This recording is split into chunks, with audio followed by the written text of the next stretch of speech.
in religion and globalization. Together with those emphasizing globalization from below, the dialogical approaches to globalization are of particular significance when it comes to the subject of religion.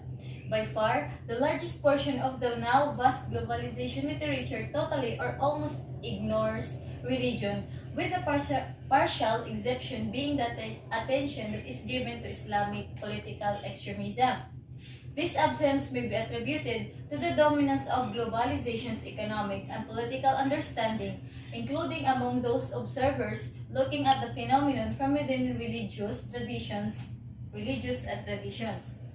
When we say religion, it is a belief in a supernatural power or powers that are regarded as the creator and maintainers of the universe.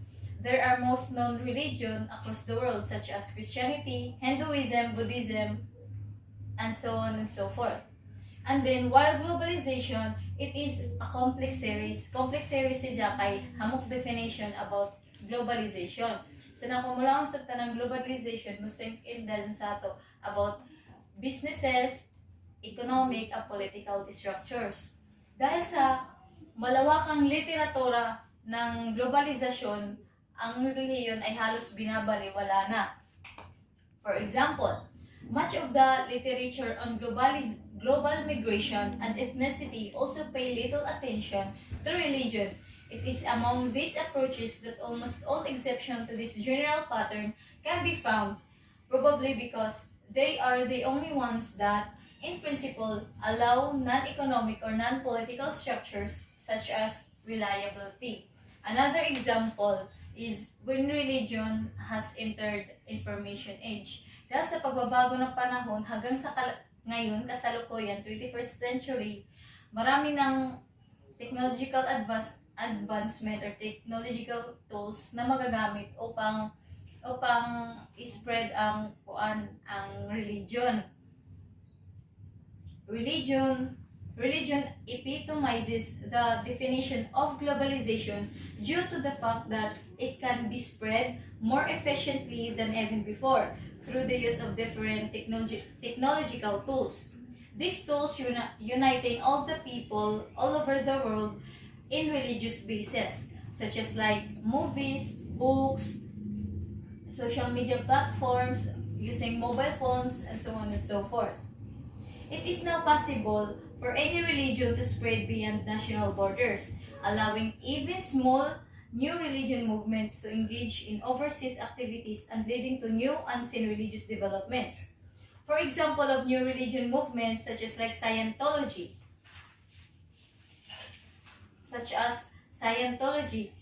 In Scientology, it's like amura sila ng cult. They believe na ang human is immortal. More on ang ila religion is more on science ing anak. Tapos, kasagaran ng daon sa Scientology is mga Hollywood actors or artists such as Tom Cruise, Madonna, Britney Spears, daon mga ingana, daon mga artista.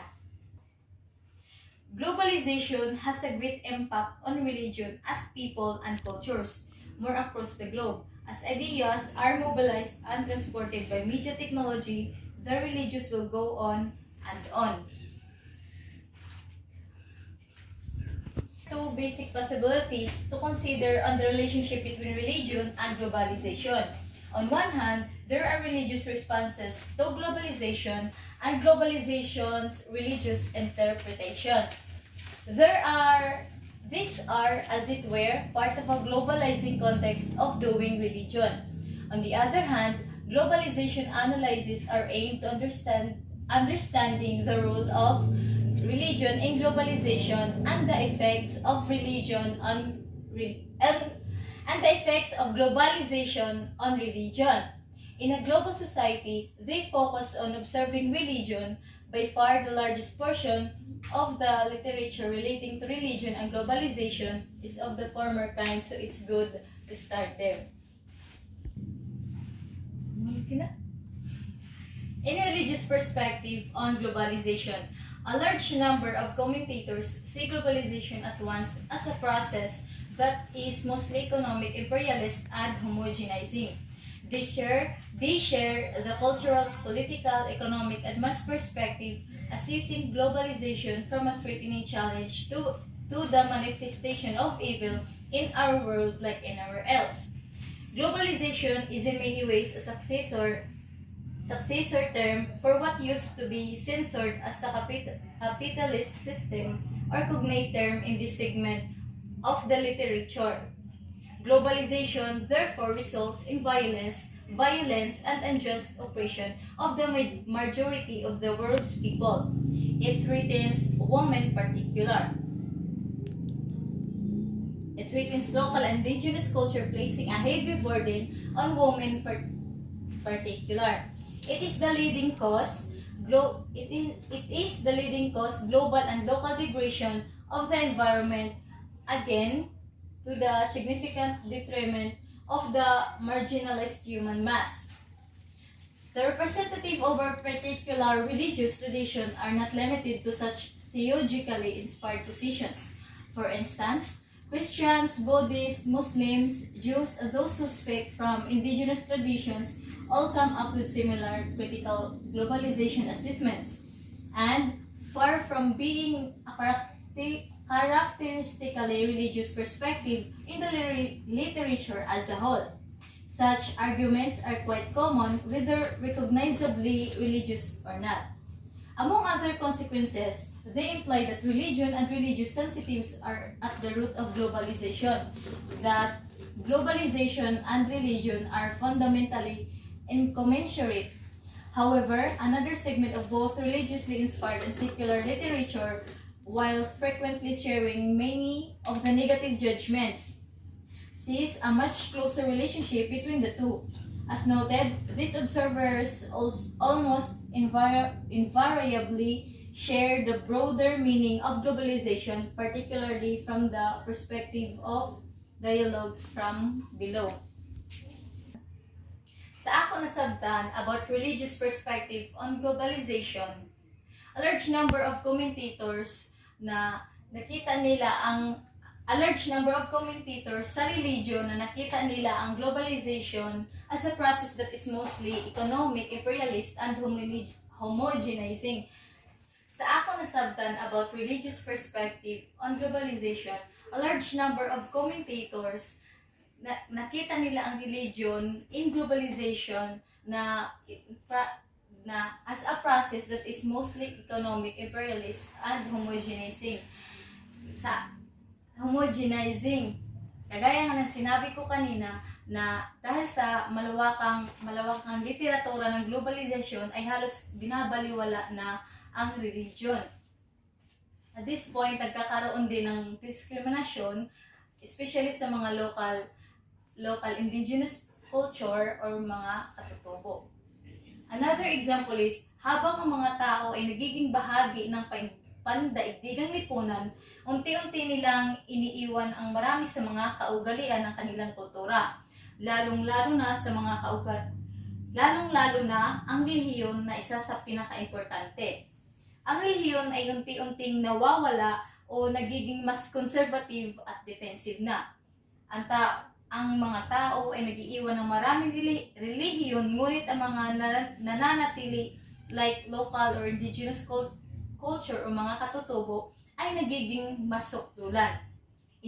Inaakusahan nila ang iba na nabubuhay sa kasalanan o sa pagiging kaaway, habang ang mga taong tumalikod sa relihiyon ay nag-iisip na ang mga taong relihiyoso ay naliligaw na mga mangmang na nabubuhay sa maling siglo. At ang puwang ay patuloy na lumalawak na may problema na nauwi sa hindi naiintindihan ng mga tao ang mga pananaw sa isa't isa na nagresulta sa pagsasalakay.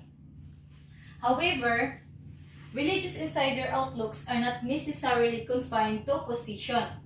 Some theologically oriented observers argue that religion play a crucial role in shaping globalization, that globalization's adverse point to the rate of positive and global ethics that beliefs can provide. For Hans Kung, efforts in this direction may be the most well known. For Kung, this is Hanscom. For Hanscom, this is Hanscom. Efforts in this direction may be the most well-known. For Kong, the globalized world requires not only a guiding global ethic, but also harmonious relationships and dialogue among the religions of the world are key to the development of that ethics. The combination signals a globalization dialogic understanding that Kong shares with many others observers. It applies here to religion. The globalized whole depends on the contribution of religion for its viability. Yet, this contribution presupposes a plurality of particular religions that come to understand each other positively. Unity and diversity both make up the global. This core assumption of Kong's Global Ethic Project points to general features of how those contributions to the globalization debate that do not ignore religion so to understand its role in the process. As an important dimension of globalization that exhibits the characteristics dynamic tension between global and local, between homogeneity and heterogeneity, and between universal and heterogeneity.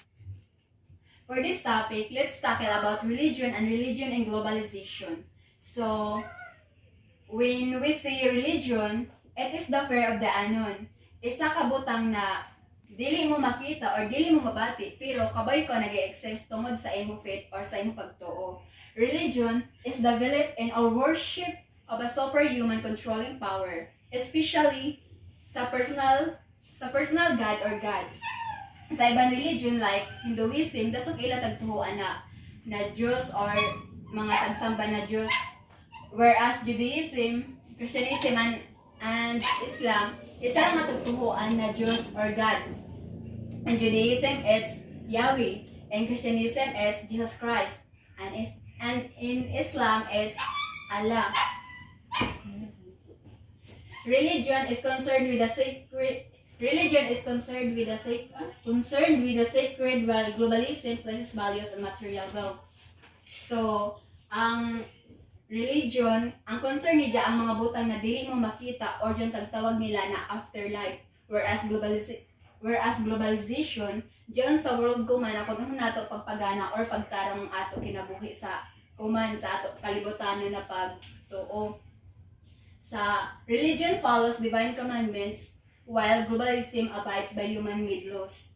Ang religion nakabase sa faith or sa imo pagtuo sa divine commandments, while ang globalization nakaasa naman sa atong tawag na human-made laws.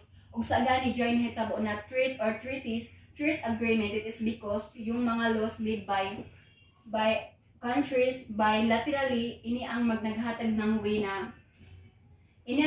ng way sa mga important things when it comes globalization. Religious people are less concerned with the wealth and all that comes along with it. Ang concern ng mga religious people usually dili na diyon mahimo na dato. Di ba ang belief ng Christianity kay para mo malaman ang daan patungo sa Ama, kailangan mo tanggapin si Kristo sa paanong paraan.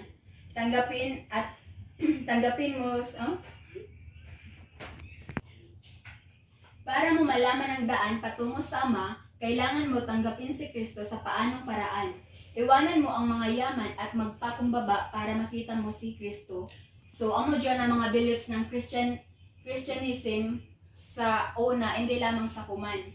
Thank you. Religion as transnational institution. A convincing narrative of how global religions have moved beyond spirituality to become key players in the world of welfare, education, economics, politics, and international relations. Religion as transnational institution, sa ako pagsabot yun, religion, tag-transmit na sa tag-spread na kibali sa lain lugar, kibali tag-adapt na ganyan ang mga religion sa lain lugar, amin example, kibali tag-transmit ang mga religion. Tagbasa dito sa ni ma'am, na, like for example, the Buddhist teaching and monastic traditions John kuan si John Buddhist kibali. Gikan John sa Sri Lanka tapos sa India. Tag kuan kibali John tag spread na adapt na ng kuanan ng China. Kaya ang China ang may pinaka vast na country. Vast John dako pa na teritoryo. Tapos then their subcontinent appeared such as Korea and Japan and Southeast Asia, especially Afghanistan and China. Diyan nag-after lang ang Buddhist, tagkuan na kibali tag-adapt ng Afghanistan at China. Diyan makita, diyan like for example, makita niyo sa TV diyan sa China gani diyan sa mga mga karakter na mukhang sila musamba sila sa Buddhist, amo diyan ang kuan tag-adapt ng China. On the other hand, the Roman Catholic, it was originated in European countries. Diyan ko ang Roman Catholic na kuan religion. Tagdaya diyan ang isa ka tawo ng pangalan na si Magellan. Tagdaya ni sa Pilipinas. So amo diyan ang example ng religion as transnational institution.